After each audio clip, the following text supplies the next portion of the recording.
L'arme du diable. Quand un homme cesse de croire, alors il tombe dans le noir. Le diable, pour atteindre et éteindre ta personne, s'y prend d'une façon dangereuse et pernicieuse. Sa méthode pour t'anéantir, elle est fort peu perceptible et ne se laisse pas pressentir.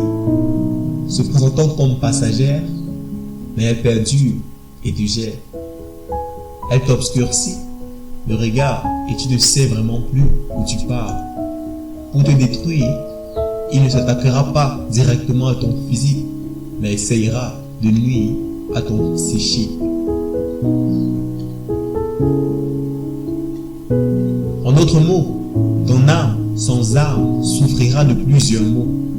Cette ruse du diable néfaste constitue un blocage à la révélation et l'explosion des dons et talents qui sommeillent en toi, les compétences et idées enfouies en toi. Il te fait douter, pire encore, oublier ta véritable personnalité, te fait passer par des situations de confusion afin de briser en toi la flamme de foi et par là neutraliser le dépôt qui sommeille en toi. Car un homme qui cesse de croire tombe dans le noir. Un homme qui oublie qui il est se détruit. Par le doute, il pollue ton âme, submergé par une suite d'événements peu rassurants. Tu commences à t'entendre dire, ça ne vaut plus la peine. Tu jettes l'éponge et te plonges dans une sorte de ténèbres. Or, il est clair que dans les ténèbres, c'est difficile, voire impossible, d'avoir de l'ordre.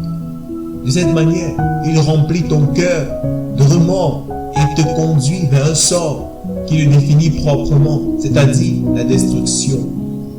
Dans sa ruse noire, il se débat à te faire croire ce que tu n'es pas et ce qui n'est pas.